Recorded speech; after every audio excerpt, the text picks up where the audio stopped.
All right, guys, we're back again with another episode of On the Fly. Tonight, great honor to be joined by one half of the dynamic duo from the Shout It Out Loud cast. I'm talking about none other than Zeus from Tom and Zeus on the Shout It Out Loud cast. If you haven't heard the Shout It Out Loud cast, you guys know I'm a Kiss fan. I've been a Kiss fan since I was 5 years old. I'm like 48 now, so yeah, I've been a dedicated fan. These guys, and I'm not blowing smoke up his butt or anything. I promise you, if you are a Kiss fan and you listen to this Kiss podcast, you'll never want to listen to another Kiss podcast again. And there are several out there. These guys tell it like it is. They don't sugarcoat things, and that's what I like about them. And they do it with what I'm talking about is a great sense of humor as well. With me tonight, you see up there on the screen, and I'm representing the Shout It Out Loud cast right here. Yes. Check it out. You go get a shirt. Go check them out. But with me tonight is Zeus from Shout Out Loud cast. Welcome to the show, buddy. Steve, the honor's all mine, buddy. We've been talking about doing this for a while. I'm excited to be here, so thank you very much. We really appreciate it. You get your greetings from Tom as well. And I told him, well, if you like country music, you'd be right next to me too. Exactly. We have talked to, and we're going to get this done as well, bringing both of you guys on for the top 10 Patriots. Since you guys are such big Patriots fan, we'll do a top 10 Patriots. But I think number one is going to pretty much be a lock, I think. You think? And hey, look, when I told my friend, one of my friends that does the sports podcast with me, that I might bring you guys on to do a top 10 Patriots, he said, "You can't stand the Patriots." I said, "You do what you got to do for the show." Anyway, you never know what could be number one, because it could be the coach, right? Oh yeah, you could throw a curveball in there. I hadn't thought about that. Yeah, right. And you know, right. So you never know. Not getting off the subject, but I'll tell you this, and it pained me to talk about it. I recorded my Final Score podcast today with the recap, and it pained me to say, but right now, the most consistent football team in the AFC right now is the New England Patriots.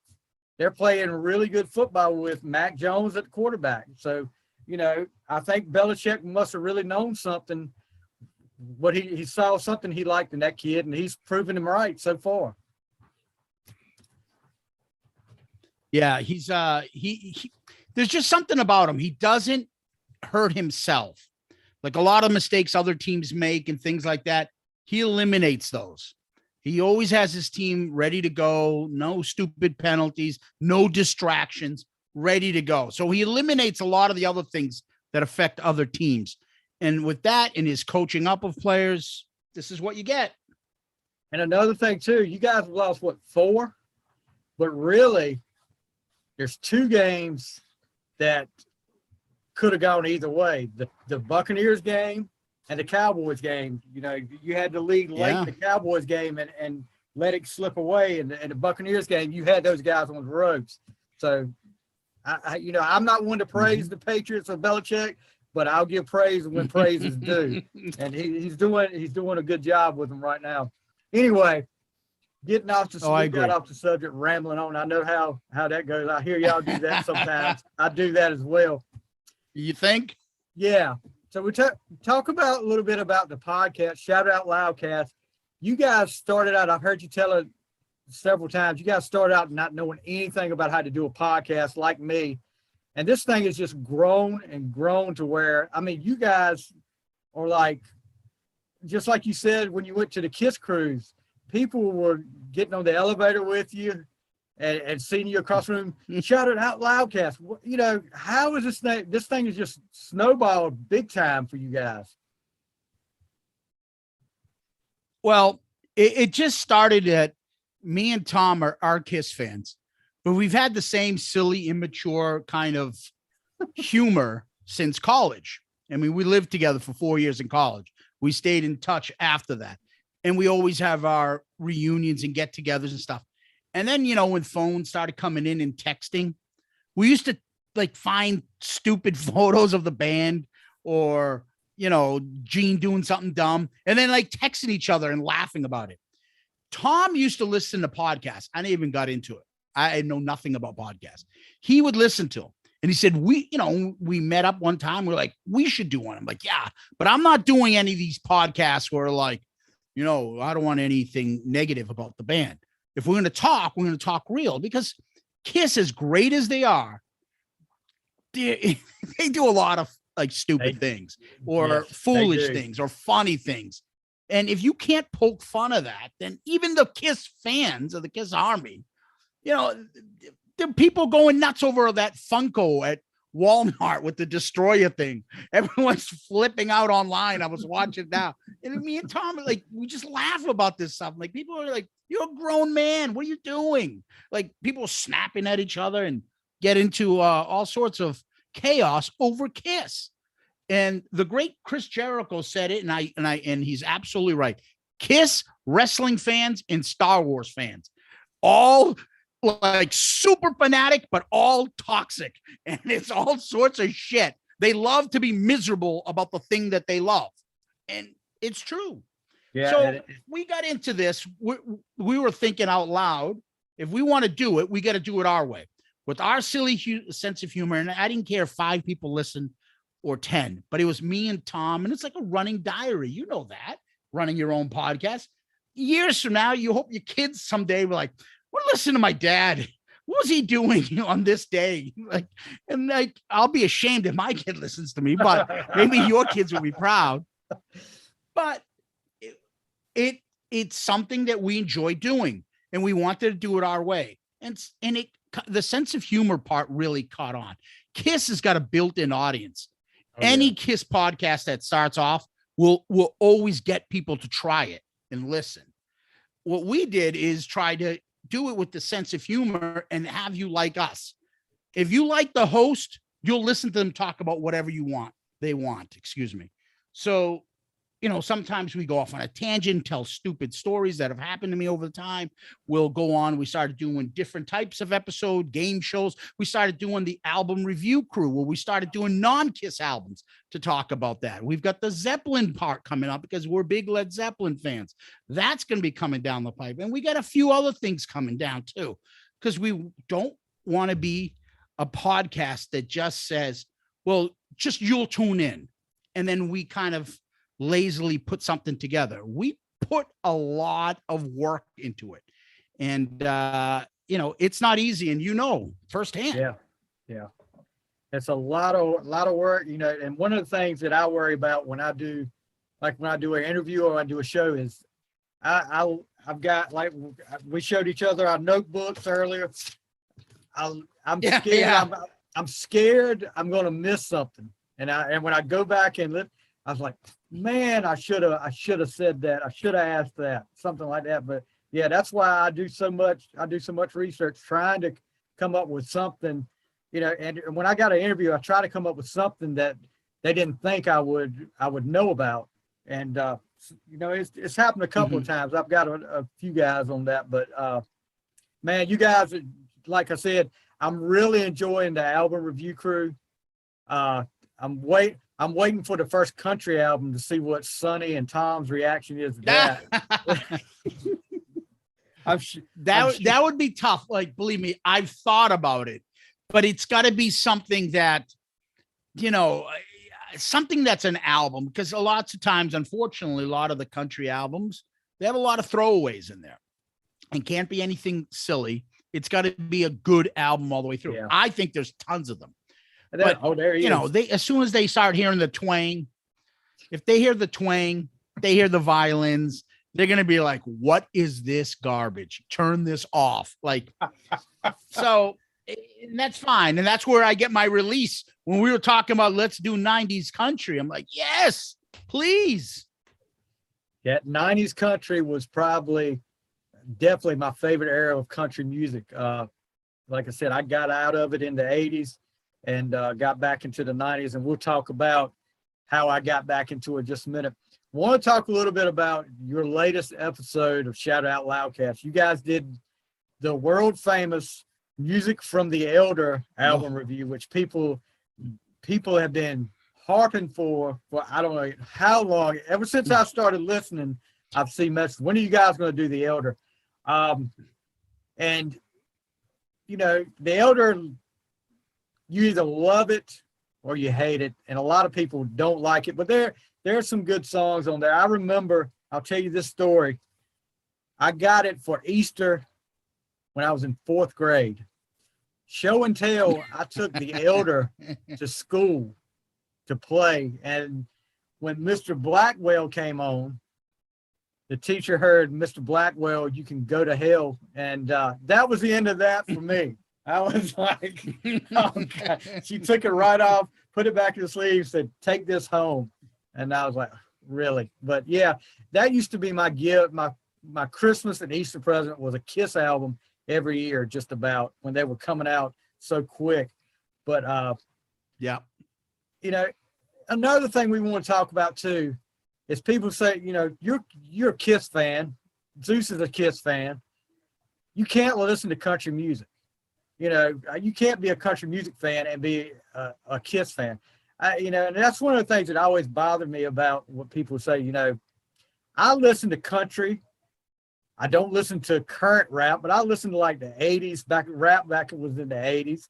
I listen to some pop stuff. You know, I'm not, look, one of my guilty pleasures when I grew up, I was a Bay City Rollers fan.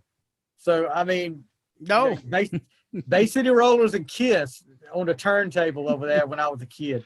So, I mean, gotcha. You can't, if it's good, if music is good, I'll listen to it. I don't have a problem. I'm not going to say, I'm not listening to country. I can't listen to country music, you know, stuff like that. But, you know, I don't know how you feel about what are some kind of music that you listen to besides, you know, Kiss? I know you can listen to rock, you listen to country. Is there any guilty pleasure you have that people wouldn't know about it besides that? Well, I think listening to country is about as guilty as can be when you're talking about Kiss fans. I'm sure there is. I'll look back. I mean, we were talking earlier. I'm a huge Elvis fan. If I probably would pick one, I would probably say Elvis. And then probably Kiss and country, the Eagles. I love the Eagles. And yeah, but the other one would be like I got, and I can tell you where I started and how it ended up there and how we got into country. But I want to tell a quick little story because you made me laugh that you brought in the Elder and you played Mr. Blackwell. We had a music class, and every time in the 7th grade, he made you bring an album and you would play it and you would have to talk about it. And this guy was just hilarious. He was like that Venus flytrap guy from WKRP. He was just like he liked like Beatles and rock and stuff, but he was classical music, but he didn't take any shit from anybody. Excuse the language. Some kid brought in Breaking the Law from Judas Priest. And, you know, it's like breaking the law. He literally opened up the window and chucked the fucking record out the window. Oh my God. And we're all standing there like, oh Christ. And my pick was, I think, Def Leppard's Rock of Ages, but he chucked Judas Priest out the window. So I just remember those kind of stories. Yeah. Yeah. He wasn't a big fan of that. But yeah, I thought I was the only one that got my record shut now, down. do you show and tell? Oh, no. That wasn't me, but I remember the kid doing it. Now, do you have an older brother? Yes, I do. He's about 4 years older than me. Mine's 3 years older. So a lot of that stuff, what was he listening to? What did he come up with his friends? What were they saying was cool? And that's how I picked up on a lot of stuff. Right. Another one, you said guilty pleasure. I remember Duran Duran being big when we were little. Yes, I'm 48 as well. I'm 40. Yeah. Remember how big they were for a while? Yes. Yeah. I had a Reno. So that's a kind of a guilty. I had a Reno on cassette. I did. I like Wild Boys. Yeah, I had that. The live album. Yeah. And then, but Yep, you know, yep, another one of yep, my guilty pleasures was, and I just watched it. I don't know if you watched the American Music Awards last night, but I, I just can't No. comprehend this new stuff. You know, it's just all, Yeah. but they had, New Edition came back and they were on Oh, stage. They were on stage with New Kids on the Block, which, you know, yeah, I'm not a New Kids on the Block fan, but I did get a New Edition back then. I remember this, my birthday money.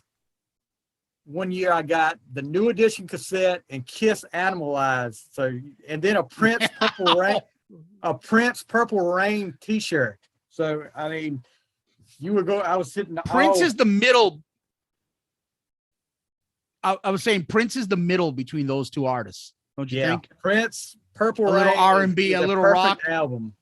Purple Rain is a perfect album in my eyes. You know, I love that album. But yeah. Anyway, we're here to talk about 90s country. And tonight we're going to do like what we feel like are our top 10 favorite 90s country album of all time. And when we started talking about doing this, I was really impressed because I was like, well, I told Zeus, you know, let me know when you get your list ready. Oh, mine's done. And I was like, geez, I have to think about this for a while because there's so many great albums from the 90s, and, you know, scared you're going to leave one out. And there's probably some that I'm going to go back and kick myself for not putting in here. But tell me how you got into country music, because I know we talked a little bit about me. When I was a kid, my parents would listen to some country, you know, the Kenny Rogers stuff, Eddie Rabbitt in the early 80s. But then it just kind of got, I don't know, I got where I was out of country music. I got into the 80s metal. That was all I was listening to, was the hair bands. And then the 90s came, and I don't want to give away my number one pick, but this album came out and a friend of mine was playing it in his car, the cassette. And I was like, what the heck is this? But I'm not going to give that away because that's what got me into it, is my number one. But then I just went on a 90s country music spree. From there on out, it was watching CMT when they used to play videos as well, like MTV. But that's what got me back into country music. What got you into country music? So I was always an Elvis fan. I learned Elvis from older cousins. And with Elvis, you can go to all sorts of different eras: rock and roll, hillbilly, you can go to country, gospel. You can make a bunch of detours. But I always loved Elvis. So I always had that. And I remember when I was younger, I would get the magazine Entertainment Weekly, and it would always give you the charts. What's the best movie, top 10 movies, top 10 albums, top 10 books. And I remember seeing, like, who the hell is this Garth Brooks guy? Who is this Clint Black? How are these guys like not like above Def Leppard and Guns N' Roses? Who the hell are these people? Who's buying this stuff? And I was just like, it threw me off. Like, I didn't really care. Like, I didn't know any of this music. I didn't hear of any of it. And then I saw my cousin, another cousin, at a college, and he had Garth Brooks playing with all his buddies. And he was like a senior and I was a freshman. And I was like, well, this isn't that bad. It's not like what I pictured it would be. And he had a song play. So I thought I would try to listen to country music. And the first song I heard on country music, and I went out and bought it, I listened to the station, was a song by Travis Tritt. And it was called, I think, Lord Have Mercy on the Working Man. Yeah. It was off his Trouble. So when I looked it up, I don't know how I looked it up because there was no Google then, but I'm like, Trouble, that's an Elvis song. Yep. What the hell? He's doing Elvis cover? I bought that. That was the first one I bought. Now, I listened to it. I was like, this isn't that bad. I thought it would be like, you know, somebody whistling and yodeling and stuff on a porch and hay floating by in the wind. No, this was pretty good. And then I was like, you know what? I got to find out what this Garth Brooks guy is all about. So I think The Chase had just come out. I bought The Chase. I listened to that. And then I started listening to the radio. And then I just went down this rabbit hole. But the thing that really pushed me over was a thing that I've talked about on my show before with Tom.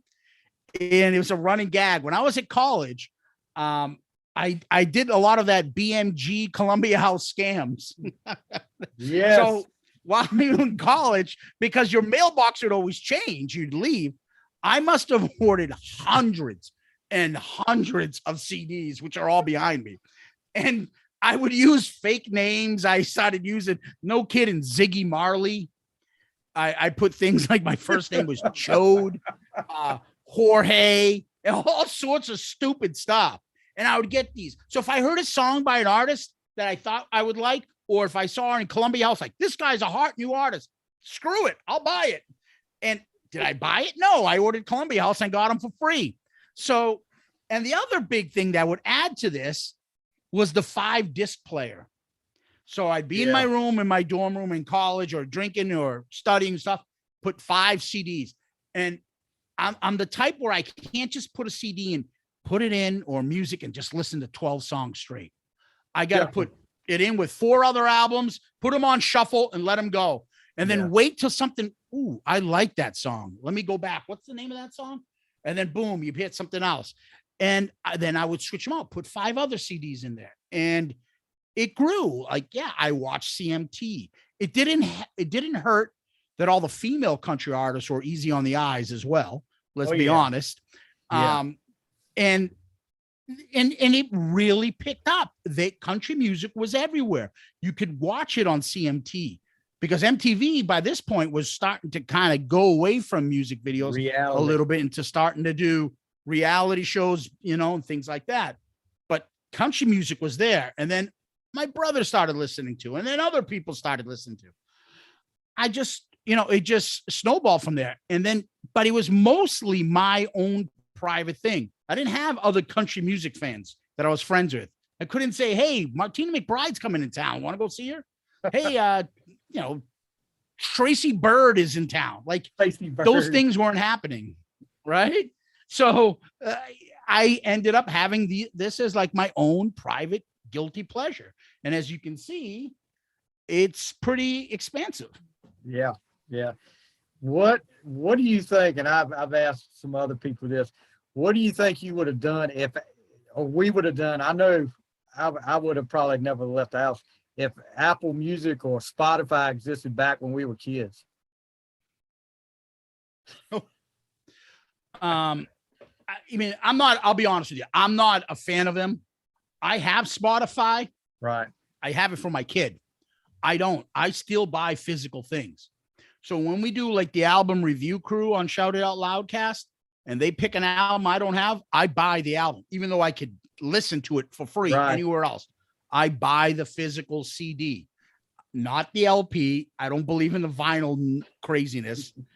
Okay. I buy the CD. Now, do I listen to CDs? No, I burn the CD, put it on the Apple iTunes, and then I put it on my phone. Then I have it everywhere, but I have the CD. I have the physical product. I paid for it. The artist got some money from it. That's how I look at it. Yeah. And I'll tell you this too. As far as buying the CDs, I like one of the best thing about buying a CD back in the day was, or the cassette, the liner notes. I would read the liner notes from start to finish, and find out who played on what, who was on this, who was on that. What are they saying here? What about this song? I do miss that physical stuff, because this is not a big area. We're like, my population, my town is like 95 to 100 people.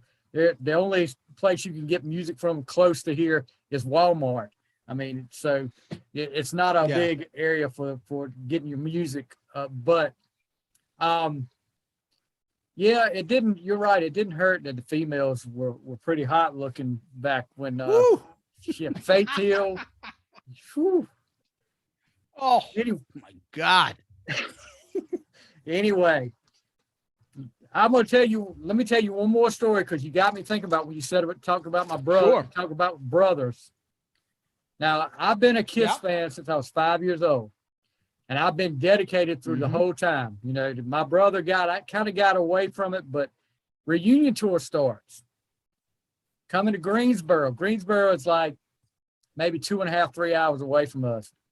He comes home, him and his friends say, I'm going to the reunion tour in Greensboro. And I'm like, hello, where's my ticket? Why didn't you offer me a ticket? So never offered me, the one that was diehard, a ticket. Instead, I get slapped in the face when he gets home that night with a Kiss reunion tour t-shirt. And I was like, wow, gee, thanks. At least you did think a little bit of me. But yeah, that's what my brother thought of me. But let's get right into this top 10 list. This is going to be the top 10 albums. Sure. This is not what the greatest top 10 albums of the 90s. This is like what we consider our top 10 favorite albums of the 90s. So without further ado, I'm going to let you take number 10 first, and we'll talk about that, and I'll go after you. All right. So I do have to warn you. I wrote down 30 albums. And from that, I cut it down. Hold on. Where's my original list? Oh, really? That's it right it there. could have been longer. Yeah, I've got about 32. So yeah, it could have went either way. Yeah. I told you the other night, I thought it would change several times between then and when we did the show. I'm not sure the order on these, so I'm going to do that on the fly. The one thing I'm just going to let you know, in order for me to do this, I didn't use an artist's more than one album from an artist. I try to say their album, but honestly, I could have picked several from a couple people that the 90s were just for me dominated. All right. So I'll start with something, at number 10. I'm going to give you a female artist. I put this on shuffle constantly. I love her voice. And I put Homeward Looking Angel from Pam Tillis, came out in 1992. And I have 3 songs I would always on all these picks that I enjoyed. That's why if it had to have at least 3. So right. I put How Gone Is Goodbye, Shake the Sugar Tree, You Know Where Your Man Is, and Cleopatra. But there's a bunch of all these albums, I can listen to them all the way through. I love her voice. I have I think her first, 6 or 7 albums, her greatest hits. I think she's super talented, and her father was pretty good too. Yeah, Mel Tillis, love Mel Tillis, especially, and some people don't realize, of course, I'm aging myself. Mel Tillis has been in a lot of those movies, Cannonball Run movies. I just remember in Cannonball Run, yep. Smokey and the Bandit, part two, when they went through the amusement park and they, excuse me, sir, we are closed. And that's they tore the whole place up. That's Mel Tillis. Pam Tillis' voice. She had one of those voices that was so distinctive. You could always tell when that was Pam Tillis. Yes. What was that other song she sang? Spill Perfume? Was it something like that? No, that's Spill Perfume. I'm telling you, she went 4 or 5 albums deep. I think he froze up on me. I mean, honestly, I could listen to all her albums. I think she's super talented. Yeah.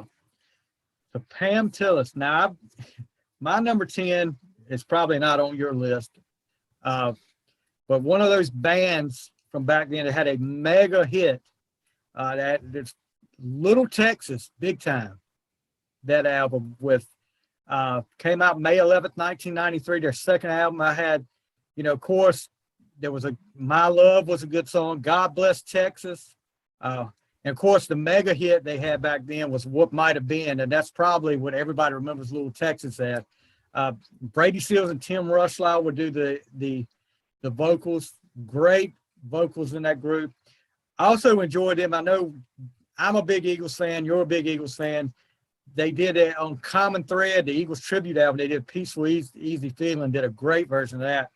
Unfortunately, now I don't think either one of those are in the band anymore, and they're doing like a LA Guns thing where they're trying to sue each other for you can't use Little Texas name, and there's going to be 4 different Little Texas bands for long. But that's my number 10 is Little Texas, big time.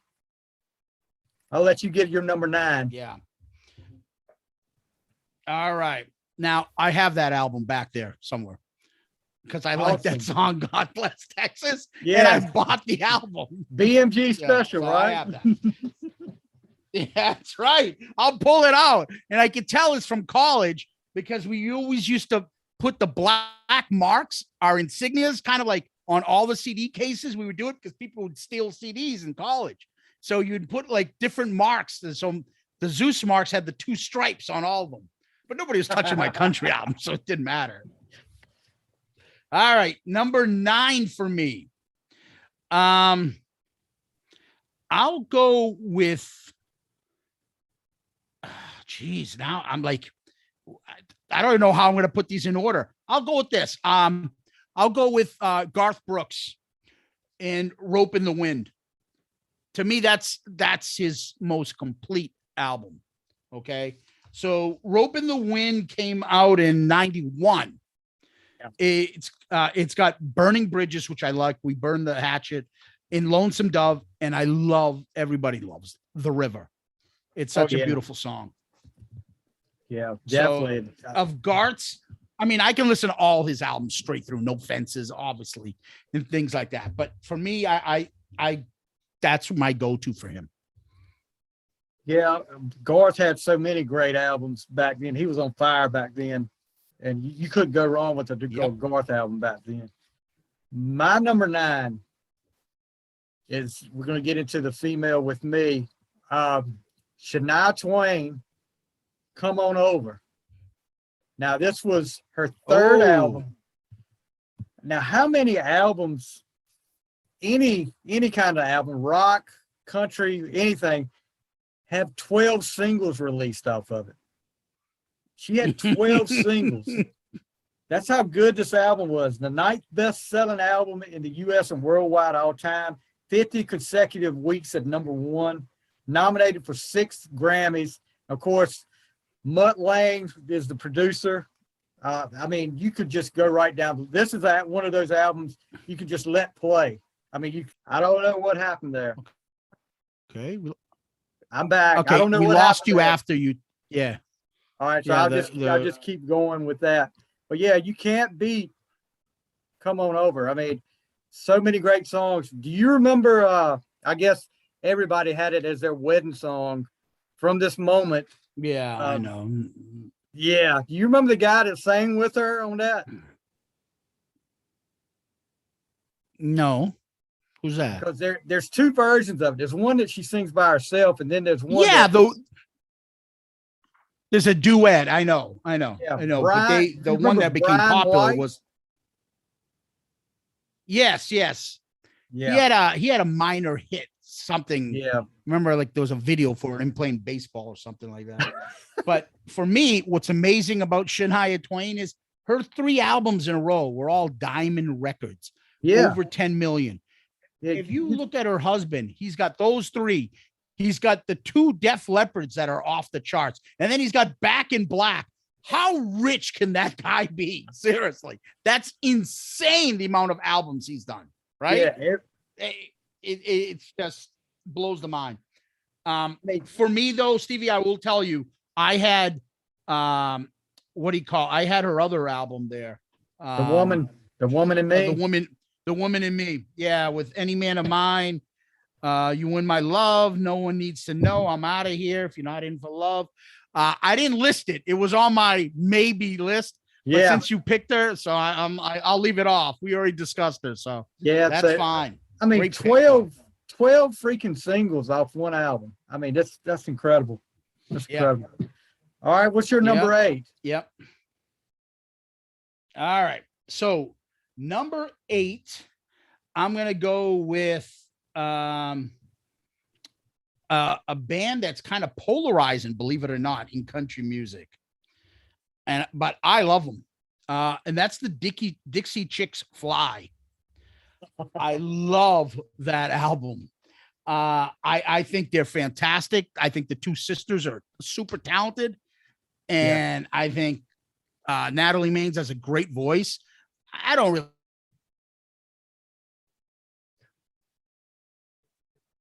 I mean, I like Travis Tritt. He's about as right wing as it can be. And I like the Dixie Chicks, who can be as left wing as can be.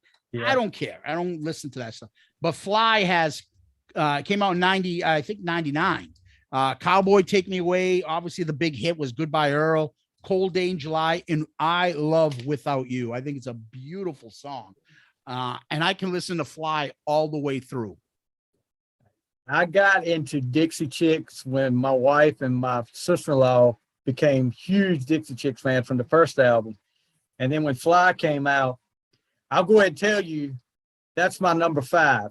So, that's, and wow. Yeah, there's and I'll read off some of the stuff I've got. 5th album, you talked about the song. Sin Wagon actually charted, but was never released as a single. So it actually got on the chart and won 2 Grammys. And Rolling Stone's 500 greatest albums, it's ranked number 224th. And you talk about the sisters. Yeah. Do you remember the band they did after the Dixie Chicks when they took like a hiatus? Yeah, the Courtyard Hounds. She sings, the singer, the sister with the the super smoking hot sister. Well, I'm telling you this. Yes. And you may different opinion on me, but I had the biggest. I thought she was just hot. Marty Seidel, the short hair one that played the fiddle. Oh, the man. Violin. Yeah, the violin. Oh gosh, she was hot. I know. I'm sorry. I'm proving myself that I'm not from the South. Yeah, not the fiddle. I called it a violin. I know. Oops. Yeah, we talked about that earlier. They're both. Who was the guy from up north who would listen to country music? That proves your point. So, exactly. But you're right. She's cute as well. They both are. Yeah. They both are. So that was my number 8. We're up to you, buddy. Yeah, my number 8 is another female. And I remember the first time I heard one of her songs, I was like, well, first of all, I said, that's got to be Don Henley singing with her. Of course, it was Trisha Yearwood, and Hearts and Armor is my number 8. Her second album released September 1st, 1992. Of course, Walk Away Joe with Don Henley singing background vocals. And I was like hooked on her, and you got it. So Walk Away Joe, You Say You Will, Down on My Knees, Wrong Side of Memphis. She just, and it just started from there with her. She had so many great hits, but that album really started me being a fan of Trisha Yearwood right there. And of course, I just got into my Eagles craze then, about a year earlier. So when I heard Don Henley, I said, I've got to go out and buy that just for that. And, but yeah, Trisha Yearwood's my number 8, Hearts and Armor.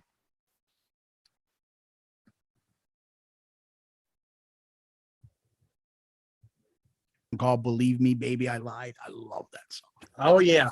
That's a great tune. Yeah.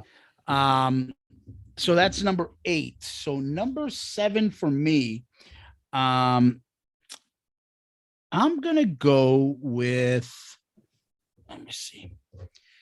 I'm going to skip away from the female artists here and try to get a male in here. And I'm going to go with a guy who's probably could be my favorite country artist. And that is Tim McGraw. And I picked everywhere. I could literally pick any one of his albums all the way through. Yeah. Up till his last album he did last year that he released. I could pick anything. I think if anybody would learn country music and like it, like rock guys, they would listen to Tim McGraw. He's about the coolest guy to me. He's like the coolest guy. He's got the smoking hot wife. He's got, he's keeps himself in great shape. He loves sports. He's acting in movies. His music, I know he's not the writer, but he picks great songs. And he doesn't have the greatest voice, but he knows how to sing them. It's just, there's something about him. He knows what he's doing. Yes. And he is one of the biggest selling artists of all time. Now, as far as Everywhere, why did I pick that?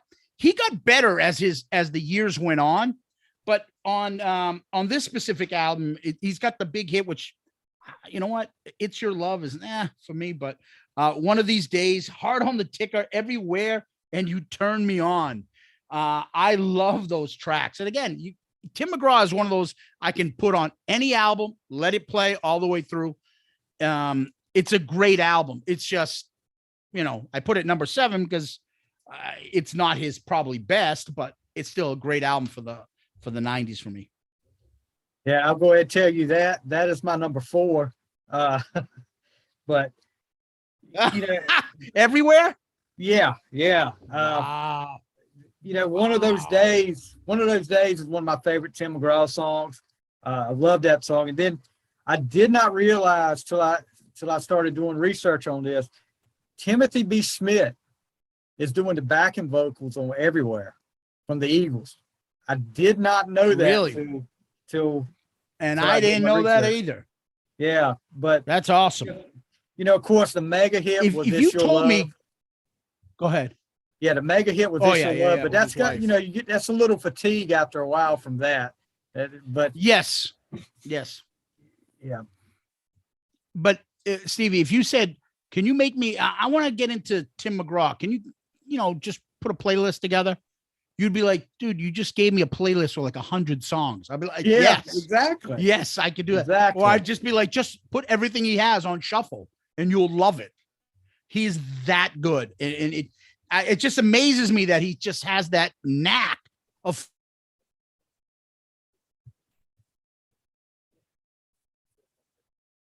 but he's doing it perfect, at least for me. Yeah, he is. So my number 7, we're going to get to a male artist here. One of my favorites, Travis Tritt, 10 Feet Tall and Bulletproof. His 4th album from 1994.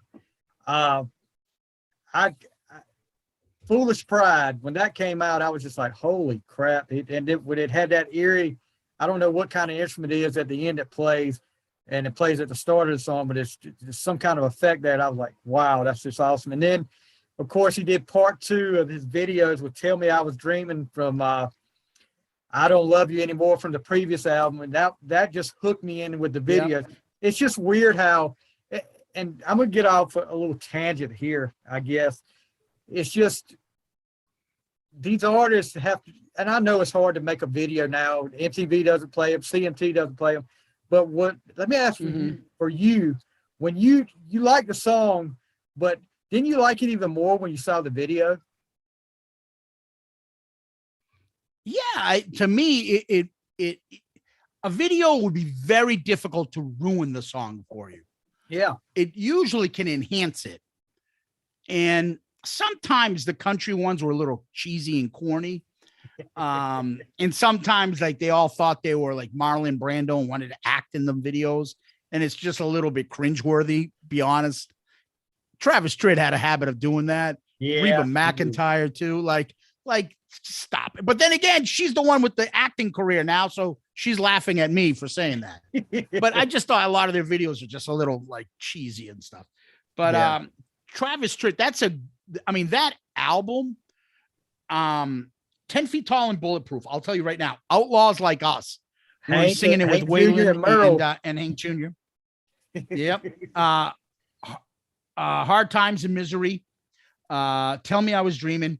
I love No Vacation from the Blues. Yeah. It's his vocals on that. And the best is that Southern Justice song. Southern Justice. Yeah. I love that. Where he's talking about the guy comes a policeman, and he hesitates the last second because he sees a young kid with the gun, and then he gets blown away. Yeah. It's pretty like Not how you intense thought when it you're would listening end. to it. You're like, whoa. No. But he is another Tim McGraw type for me. Yeah. I could listen to his stuff all the way through. I love his voice. I love the songs he picks. Some of them he writes, which Tim doesn't. I could name another one. There's another one. It'd be like over 100 songs for you if you asked me to do a playlist. I'll tell you this.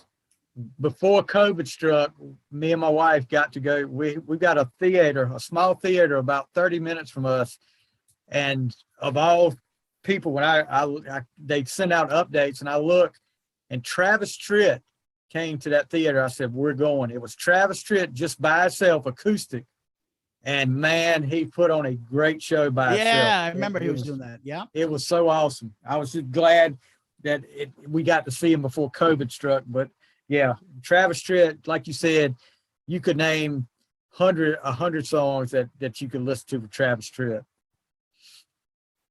Yeah, I don't know if he would let me in because I know he's gotten way like crazy on Twitter and stuff, blocking a million people if he finds out you're like a Democrat or something. So maybe he wouldn't allow me into his show.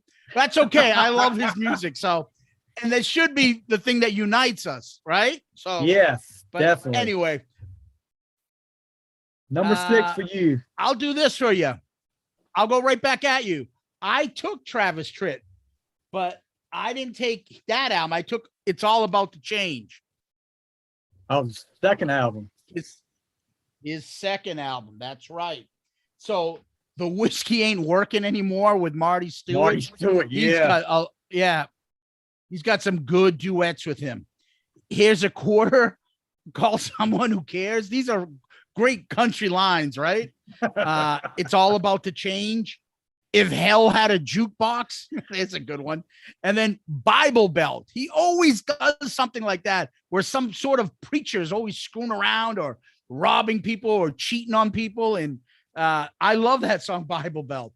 It's very similar to a lot of his songs. I think that It's About All About the Change is probably of those 90s. That might be my favorite. After the 90s, he got even better, put out some great albums. But in the 90s, I think I kind of lean towards this one, even though Trouble was the first country album I ever bought. Oh, really? Okay. Was that because of the Elvis cover?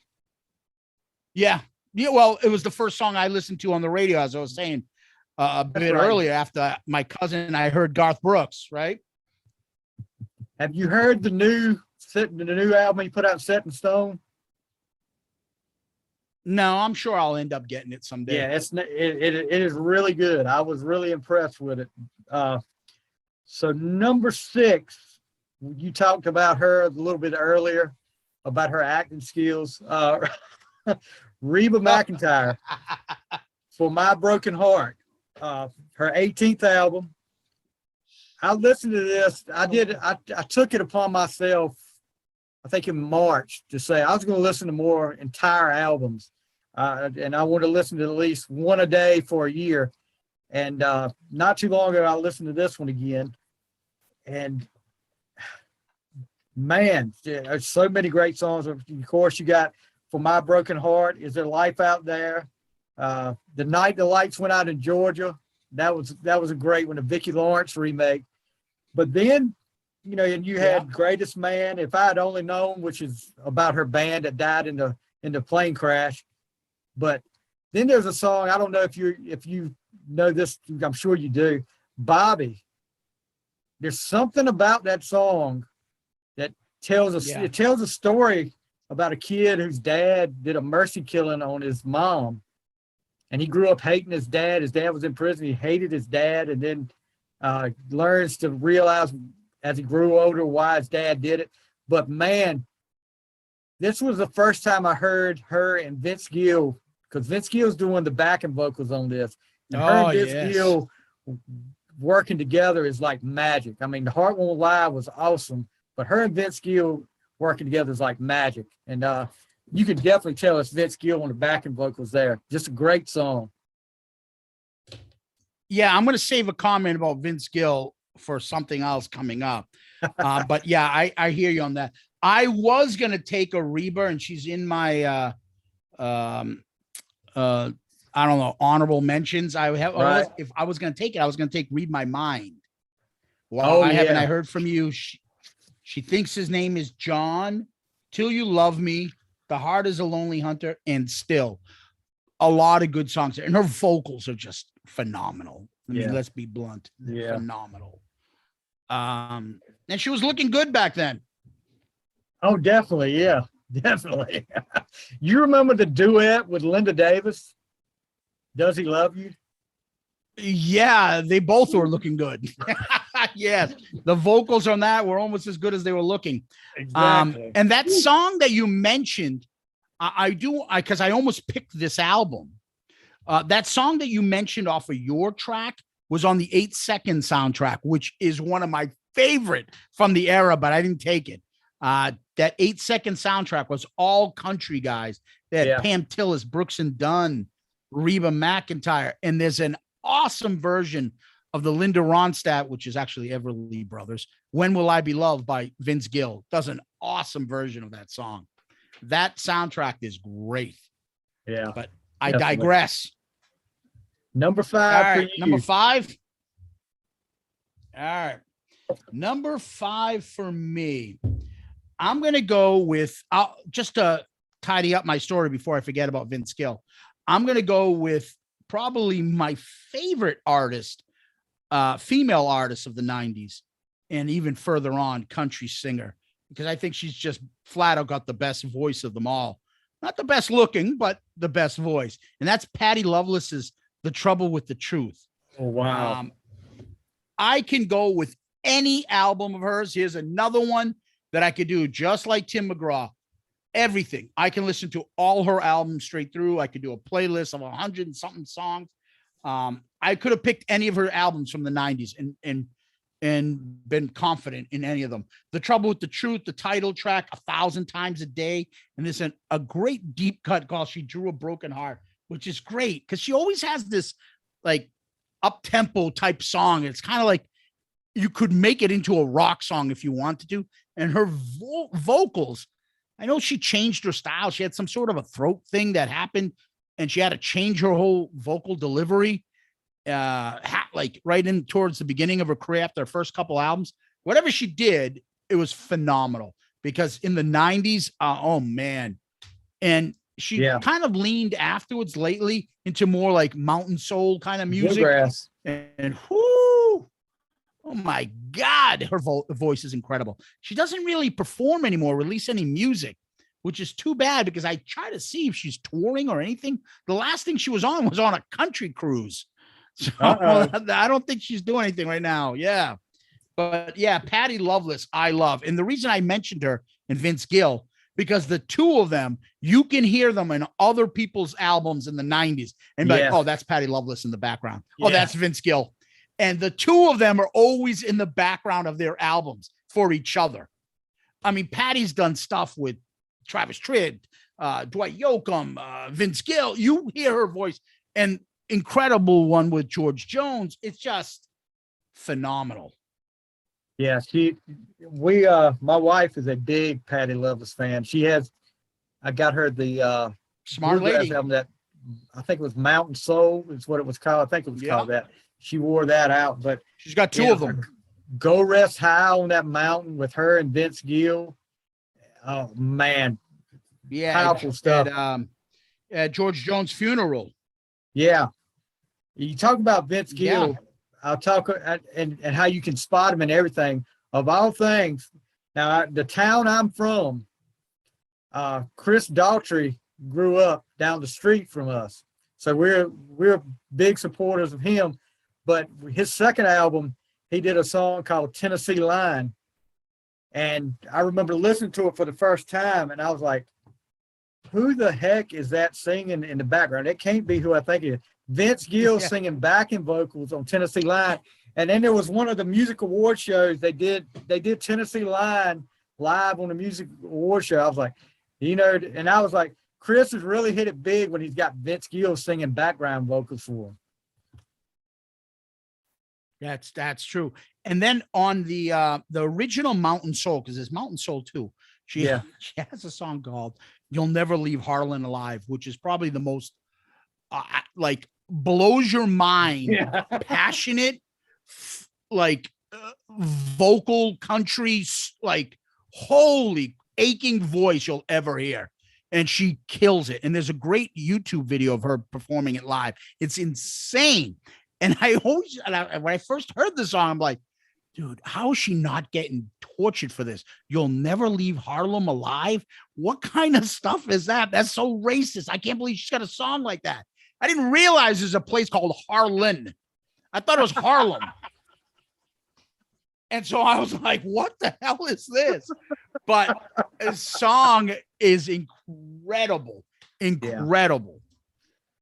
Yeah, that Patty Loveless has just got one of the, like we talked about Pam Tillis earlier, she's just got one of those voices that's so distinctive and just can carry. I mean, great. She's got great stuff.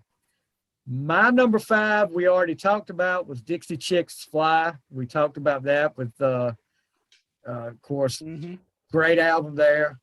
So what's your number 4? All right. So let me just cross out the one so I don't repeat them. All right. So number 4 for me is a guy that I like his albums. He never really got too big, but I love his voices because if you ask me who my favorite country music singer is or artist, and who do I have like 3 rows of CDs over there, that would be George Jones. He's my favorite. He's the best, in my opinion. Nobody can even touch him. Nobody. And a guy that sounds similar to him and was friends with him, he came out in that era, but never really got his career up that big. And that is Sammy Kershaw. I have his 1991 debut, Don't Go Near the Water. That title track, Cadillac Style, kicking in. What Am I Worth? A George Jones song. He does a lot of them. He actually's got a George Jones album, all covers, which is great. Yard Sale, Anywhere But Here. That album is awesome. He had other ones like Haunted Heart in the 90s. He would always pull out a couple songs. If I put him on shuffle, I'd be like, that is the best song off all these albums I've got. And, you know, he's got some duds in there, but he's got a fantastic voice. Oh, yeah, definitely. I remember, what was it? He did the remake of Third Rate Romance. Yep. That was a fun one too. Matches was a good song. Yep. And then Love of course, I liked Love of My Life. Your Tattoo. I love those up-tempo songs he would do. Very George Jones-like, fun, kind of mocking country, like humor in there. He would do a lot of those things on there. There's another one I think he's got called Louisiana Hot Sauce. Ever hear that one? I hadn't heard that one. I have to check that out. Oh yeah. He's got some great ones. And it just, you know, I think he was kind of the middle of the pack kind of guy, but I like his stuff. I do. Yeah. So my number 4, you already mentioned, with Tim McGraw with Everywhere. We talked about that a little earlier. So we got a couple of repeats, but what's your number 3? Yeah. All right. So number 3. I'm going to go with number 3 is a guy that I love. Another one that has got a distinctive voice for me. Perfect for the 90s. And he had a kind of a career altering incident, and that is Tracy Lawrence. And I love Alibis, his second album. Alibis. I could have picked up any of his albums. I love his voice. I think he's awesome. I love his, I have every single one of his CDs, albums, should I call them. Alibis has the title track. One of my favorite, like silly, like fun songs, My Second Home, where he lives in the bar. A great track, Back to Back. I Threw the Rest Away, If the Good Die Young. It's an awesome album. You can listen to that all the way through. And Tracy Lawrence has got a lot of great hits. And I think it's a shame that his career kind of stalled after a while. Yeah, the Alibis was a great song. What was that other song? It was on a later album. Is That a Tear I Hear in her voice? Yeah, is that Texas a tear? Tornado. Yeah, he's had some really good ones. My number 3 is one of the legends of country music, but he put this album out in 1992, and I remember when it came out, it's like a soundtrack, and I was like, he's in a movie. And I'm talking about George Strait with Pure Country, the soundtrack of Pure Country. Probably wasn't the best movie. And you talk about Reba's acting skills, and George's acting skills weren't that great. But I still love the movie. It's kind of like it's not the cult favorite to me like Kiss Meets the Phantom of the Park, but I still enjoy watching the movie just because of. But the soundtrack, man. You lead out, you talk about I Cross My Heart, Heartland, When Did You Stop Loving Me, Overnight Mail, Last in Love, and Thoughts of a Fool. But man, that's one of those where I can listen to the entire album and not miss a beat. But George Strait, and it's definitely not his best album, but it's probably my favorite George Strait album of all time. It's Pure Country. My brother used that ballad as his wedding song, and then I think my cousin stole it too, and he did it for his later on. And neither of them are big country guys. Yeah, my brother a little bit, but yeah, that song was big. I Crossed My Heart, wasn't that this? Yeah. And then Heartland was the big song too. It has the guy from Friday Night Lights playing in that movie too. Yeah, right. I think it was like the imposter. Yeah. It's a stupid premise, the whole movie. It's just, hey, country music's really big. Who's a good-looking, big-name country guy? George Strait? Has he act? Who cares? Throw him in it. Yeah, his whole tone in that movie is just like the same the whole time. Like, yeah, you're gonna get out of here, or I'm gonna whip you and stuff like. I mean, he's not an actor. That's the sure. Eddie Murphy line about Elvis. Yeah, I was saying it's the Eddie Murphy line about Elvis. Screw it. He'll just sing all his lines. Yeah. Think about Lemonade, Elvis. But he can't act. Lemonade, that cool, refreshing drink. All right. So you're number 2. Number 2. I don't think you have this. I have sung this lady's praises for years. I've seen her live twice before COVID hit. I've seen her with her husband. I've seen her alone. She's come to a small bar in right before Harvard Square, somewhere in Cambridge. And that is, I don't know if you've even heard of her, Kelly Willis. You know? Yeah, I've heard of her. Oh, you do? Okay. So Kelly Willis, she had a, I don't know, what do you call those? Self-titled album. Kelly Willis, even though there was her third album, came out in 93. So she did a cover of Heaven's Just a Sin Away. It's got a great song called One More Night, Get Real. I sing Kelly Willis's praise all the time. She's I said Patty Loveless, but she's probably right there, right next to her. She writes most of her own music. She is just real country, can pick up the guitar, sing with that ache in her voice, and just blow you away. Her lyrics are fantastic. Her husband is like off the charts, super talented, but obviously he's not, the big good looking guy. So they've had hits with like Angry All the Time. He wrote that song. Everybody knows that song. Went on with Tim McGraw. Yeah. That was his song, and he sang it with Kelly Willis. He's got the other song that George Strait, I think, made it go to number 1. I hope you edit this stuff, right? If there's pauses and stuff, or does this go live like this? Because now because I want to look it up because it was that good. No, go ahead. Look, we do this. We do this all the time on here. What's the song? Wrapped. You know the song by George Strait, Wrapped? I don't remember that song. If you play, I think it was a #1 hit for him. I'll probably remember it if I hear Her it. husband wrote that. She does a version of that. I can listen. Again, another one. I put her, and she's done 2 duet albums with her husband. I take it back. She's done 3, I believe. She just released one out. During COVID, her and her husband go on Facebook Live and would sing songs constantly. She's a big Austin, Texas, those kind of people. They have all those shows and concerts, and she's big in the community down there. I love her. I think she is so super talented, down to earth, beautiful voice, husband super talented. They both write music.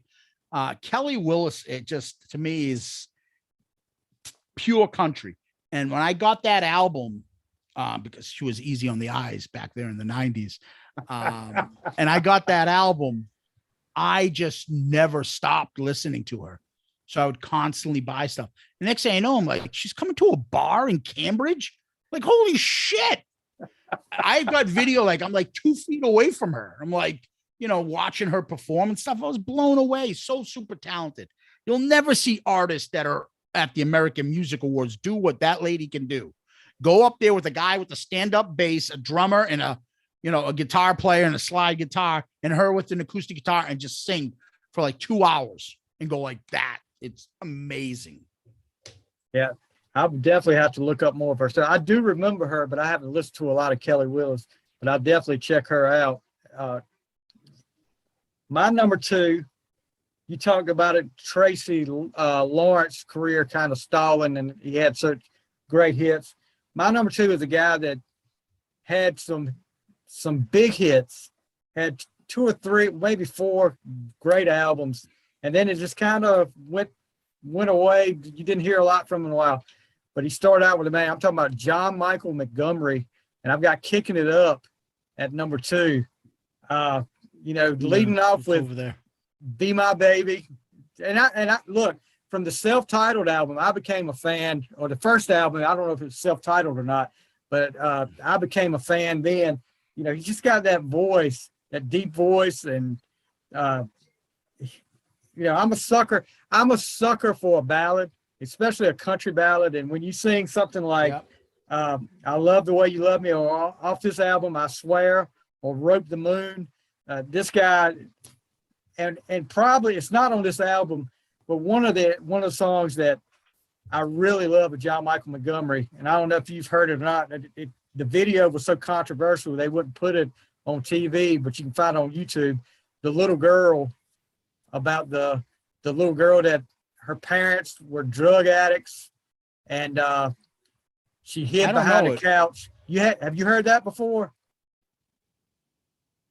No. It's got her. I have his first 2 albums. Yeah, if you look up the little girl, I guarantee, because the background vocals, Alison Krauss does the background vocals, and I think Billy Dean does them as well. But it's a strong story.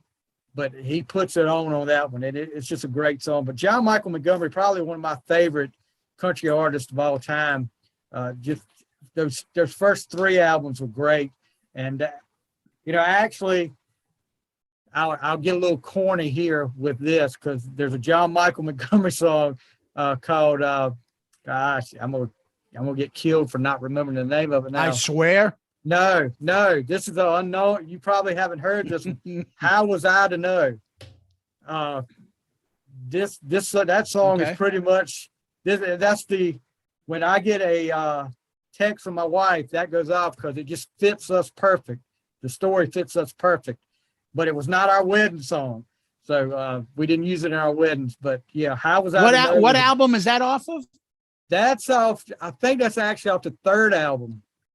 Which was called John Michael Montgomery, I believe. That's why I don't know it. Yeah. So, but yeah, John Michael Montgomery, of course, and I didn't know for years that his brother was Eddie Montgomery from Montgomery and Gentry. But yes, I knew that. Once you look at them, you can tell. Because they're both giants. Yeah, exactly. You can tell they're both huge. Yeah, but that's my number 2. So up to number 1. What you got?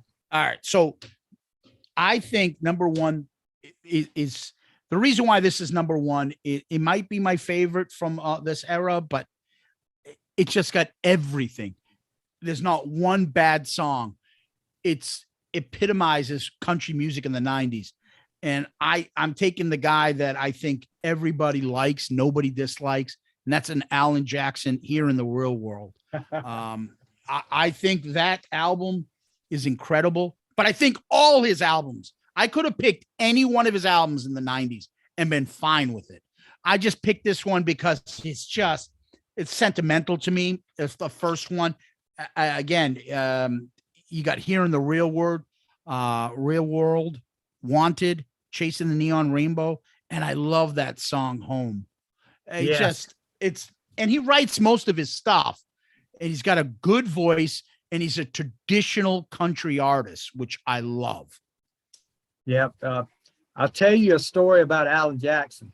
My dad would go hang out after he retired. Well, went out after a heart attack, but he would go hang out at it was like a tire place not far from where we live. And the owner there, would put him to work from time to time answering the phones. So the owner of that place had a Shelby Mustang. And I don't know if you know how rare a Shelby Mustang is, but I don't. I'll take your word for it. Yeah, I'm not a big car guy, but I've been told this story so many times. I know how rare a Shelby Mustang is. My dad was sitting there answering the phone one day, and the guy on the other end asked for the owner. He said, "Well, he's not here right now. Can I take a message?" "Yeah, can you tell him that Mr. Jackson called inquiring about the Mustang?" And he was like, "All right, what's your first name?" He said, Alan Jackson. And my dad was like, because I'm constantly pranking my dad. I've done so many pranks on my dad, and he was like, "All right, who really, for real, who is this?" He said, "No, it's Alan Jackson." And for real, it was Alan Jackson. And he ended up buying that Shelby Mustang from the owner of that place. Wow. So yeah, that was pretty cool. And my dad was like, I figured it was you playing a joke on me or something. I thought, no, I would never have thought of it to say I was Alan Jackson. But Alan Jackson had so many great songs, but I think everybody talks about Where Were You later on. And then Remember When. I love that song. That's a good song. And then his gospel albums are so great. I just enjoy his gospel. It kind of reminds me of the Elvis stuff when Elvis used to do the gospel albums. And Alan Jackson has done what they call Precious Memories. He's done a couple of those. And he just does a great job. And like you said, a very traditional country artist. So my number one, and this is the album that got me back into country music, hearing it in my buddy's car. Yeah. And it's not a bad song on the whole album to me. And I'm talking about Garth Brooks, No Fences. Geez, when you start off with the Thunder Rolls, and the best part of that song is when he goes out in the middle of the song, when he goes, the Thunder Rolls, and then it gets quiet, and then they crank it back in again, and I'm like, holy moly. And I mean, you go from top to bottom looking at this: Thunder Rolls, New Way to Fly, Two of a Kind, Working on a Full House, Victim of the Game, of course, Friends in Low Places, Wild Horses, Unanswered Prayers, Same Old Story, Mr. Blue and Wolves. I mean, there's not a bad song on that album. And, I guess it's kind of sentimental to me. It's sentimental to me because it got me back into country music. But, man, Garth did so much. I mean, he really, when you go back and think about it, Garth put country music back on the map in the 90s. I mean, George Strait was always there, but Garth got people listening to country music back again in the 90s like that. He moved country over into selling what it did sell. I remember looking at him who's this chubby guy? His voice is okay. It's good voice. But why the hell is this guy selling all this? I don't get it. Because then I saw, because I remember seeing that Entertainment Weekly, and it had Garth Brooks. It had No Fences #1, but it also had 2 Clint Black albums. They were head to head their first couple albums. They were. And I look at Clint Black and I'm like, dude, this guy's a good looking man. How the hell is he getting his ass kicked by this fat guy? But afterwards, he just like took off, and Clint Black was just like way in the shadows. But yeah, I mean, how can you go wrong with that? It's #1. I get it. 100%. I get it. Yeah, it's so many I could have had on here. Then, like you said, Tracy Lawrence, Alibis was on my, I guess you call it honorable mention. I'm looking at some of my other stuff. Clint Black, One Emotion. Yeah, do you mind if we go through some? I'm curious. I want to hear some of your albums that didn't make it. Yeah. So you want me to? I'll let you go ahead with your honorable mentions. I'm going to run through them fast, okay? So I had Brooks and Dunn, Brand New Man. Mm-hmm. I had Confederate Railroad, 1992. How can you not go to a strip club and hear Trashy Women? Trashy Women. That song in and of itself. Oh my God, that song is hilarious. Anything by Dwight Yoakam, who's probably a top 5 artist of mine of any era. I love Dwight Yoakam, probably as much as Tim McGraw, but the 90s isn't where he picked up. The 80s, his first couple albums, and then in the 2000s, his albums got better. I felt the 90s. If I was going to pick an album, I'd probably pick Dawn.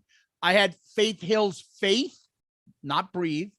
I had Faith Hill's Faith, which had like This Kiss, Let Me Let Go. Just to Hear You Say That You Love Me was my wedding song. And sadly, I can't play it anymore because I got divorced after 2 years. And she ruined that song for me. But I absolutely love that song with Tim McGraw. I had, and I could have picked many of his. George Jones had a lot of great albums in the 90s. Walls Can Fall, 1992. It's got, I Don't Need Your Rocking Chair. Wrong's What I Do Best. Finally Friday. The Bottle Let Me Down. The title track. I had Leanne Womack. Do you like her? Oh yeah. Yeah. Like her vocals are phenomenal. I have all hers. Again, that's another artist. I have all their albums.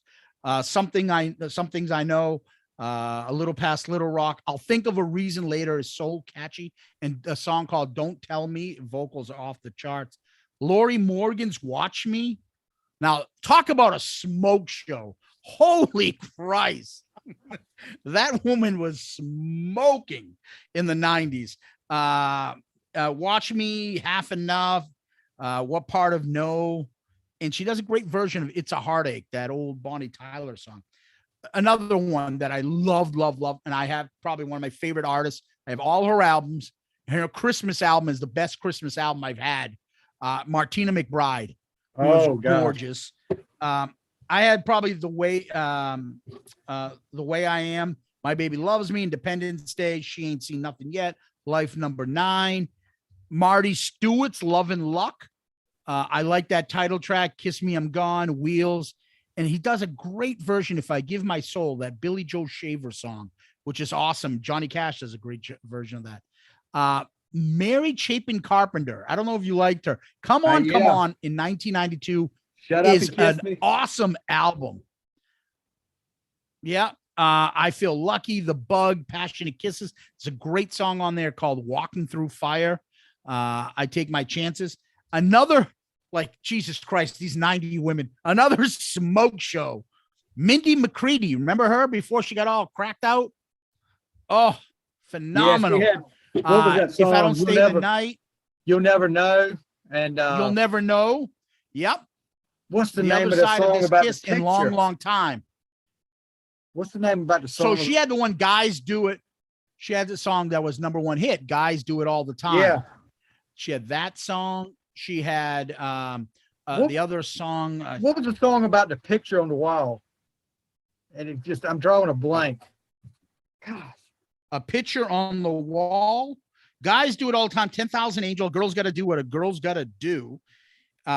What If I Do? If I Don't Stay the Night. For a Good Time Call. The Other Side of This Kiss. I'm looking for something with the picture. I'm Not So Tough. All I No, Want Is Everything. Take Me Apart. That's a good song. A Picture. I don't know anything about A Picture. that's a lyric. That's a lyric in it. I know the I name don't of it. know. I know the But name of it. Maybe he'll notice her now. maybe he'll notice her now. That Okay. had All right. the guy from Lone Star sang it with her. Okay. All I know is that the poor girl got all cracked out, did some Bad. porn, and then killed herself. Yeah, she got really messed up, and that's too bad. She had a great voice. Yes. I had Toby Keith. Everything after the 90s were better for him. I feel like the 90s stuff, that's when he changed his attitude and said, "How do you like me now?" and changed everything about himself and became like the fun-loving, like, crazy Toby Keith that he is now. Tracy Bird, I had No Ordinary Man. Watermelon Crawl. Watermelon Crawl. Lifestyle, The Not So Rich and Famous, The Keepers of the Stars. Then there was I think that was it. Yeah. So there's two things I almost took, but I didn't because I felt it was cheating. But they were on my shuffle constantly. One, Common Thread. That Eagles thing was phenomenal. And it brought back the Eagles. Thank you. Yeah. So that album with all those artists, I could listen to all the time. And then it's kind of cheating, but Tanya Tucker released an album called Greatest Hits Encore. She had to leave her old record label, went to a new one. So she re-recorded all her old hits, but a more mature voice, Tanya Tucker. Right. And I have that album. It's probably my favorite album of hers. It is maybe my favorite top 10 album, but I didn't put it on this list because I thought it'd be cheating. It's got Delta Dawn, San Antonio Stroll, Blood Red and Going Down, What's Your Mama's Name, Texas When I Die, Pecos Promenade. Phenomenal. Yeah, I just remember. And that's all mine. I just remember her used to be my great aunt used to get the National Enquirer every week, like it was a religion. Yeah. And Tanya Tucker and Glenn Campbell were in it every week for about 6 months. You beating the bag out of each other. Yeah. Before I do my honorable mentions, I thought about one, and I don't know if you had it or not. But being a big Elvis fan and a country music of the 90s fan, I don't know if you got this one because it had a lot of country in it. The Honeymoon in Vegas soundtrack. Yeah, it's over there. Yep. Yeah, I figured you did. The one more soundtrack that was big was the Maverick soundtrack. I had Maverick that too. Yes. Looking at my honorable mentions, a lot of what Mary Chapin Carpenter was up there. Yeah. And like you said, I didn't want to use repeats in my top 10. So there was a lot of like Tracy Lawrence, Sticks and Stones, Travis Tritt, It's All About to Change. Oh, that's yeah. That Tracy Lawrence album is awesome. Yes. You had the Travis Tritt, It's All About to Change. That was Vince Gill, When I Call Your Name. Yeah. I also had Pocket Full of Gold. You mentioned Brooks and Dunn, Brand New Man. I got that. Rope in the Wind from Garth. And Reba McEntire, Is Your Call. Dwight Yoakam, This Time. Clint Black. That's a great one. Yeah. Clint Black, One Emotion. And there's several up here. Like, and I kind of thought this was cheating too. But the Keith Whitley tribute album. I don't know if you ever got that. Yes. Oh man. Yeah. No, I have it. That was awesome. Let's see who else. John Michael Montgomery, Life's a Dance. Alan Jackson, Who I Am. Mm-hmm. Oh, yep. That was my backup. That's what I was going to take probably if I didn't take his. I love. You can see on my list, I had it originally and I crossed it out. Yeah. The title track, job description. Oh my God. And then, obviously the big hit Gone Country, which was so, obvious that what he was singing about, but yeah. But you talk about wedding songs, and I think you our wedding song, or one of them was, I know a while back when I was listening to the album, I put the album cover on Twitter, and you talked about you had that album too. Lila McCann, you remember her? Oh yeah, I have. Yeah, but I feel dirty. She was like 12 years old. Yeah, she did a song on the Hope Float soundtrack called "To Get Me to You," and that was our wedding song. But yeah, I tried to track her down and see if I could get an interview with her, but had no luck. The ones I like to get are the ones you haven't heard from in a while, and but she's on social media, but just not responding to me. I guess I'm not important enough. Yeah, well, if you ever get Kelly Willis, let me know. I'll jump on with you. Yeah, I'll jump in. I'll let you jump in with us on that. But yeah, so many great albums. I really didn't get into that much of the late 90s, and I'll tell you this, Rascal Flatts. I like the harmonies they do. I like some. I never listened to them. You don't?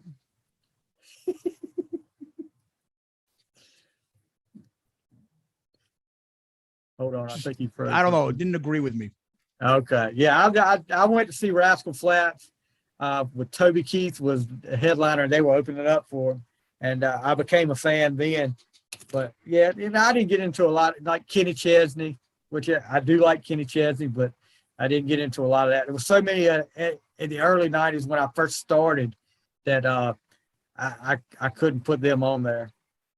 But I was going to ask you this too, and this is going to be a very deep, deep cut, and you probably never heard of these guys, but I can remember working at a grocery store, and with a carton of cigarettes, there was a country music cassette sampler on there.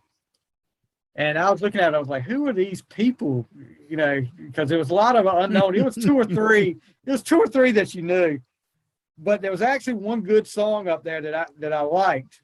It was a duet, but I guess it was a man and his wife, John and Audrey Wiggins. And the song was called "Has Anybody Seen Don't Amy?" know. I was wondering. The name sounds familiar. The song title seems familiar. Yeah, it was not a bad song. But I don't remember. I don't remember them. So for a while there was something called New Country Music Magazine, they would send you a CD. That's it. It was not CD. It was a magazine. Have those. It was a magazine. That's what it was. Exactly what it was. I have some of them still over there. New Country Music CDs. I have them. I learned some artists that were on there. You may have John. And there was up there. a couple. Maybe that's why I know it. Again, if you're editing, give me 2 seconds. I'll go look right now. Just go ahead and look. We're fine, bud. I'll edit it out. It's fine. All right, give me 1 second. All right.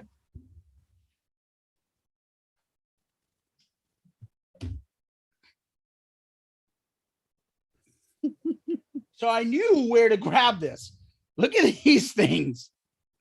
That's right? It. That is it. Yeah. So this one has New Country, or like New Country, it's called. It's got people like Shania Twain's No One Needs to Know. This is probably before she became big. I don't know why they have Lyle Lovett. He's Nick Lowe and Victoria Williams, Crazy Mary, the Pearl Jam song. Chris Ledoux. Yeah. Little Texas, I'll Hold On to Her. Mark Chestnut's Going Through the Big D. Marsha Ball, Blue House. Toby Keith's Who's That Man? Brian White, Eugenius. What the hell is that? Is that Ace Frehley? Terry. Yeah, that's what it is.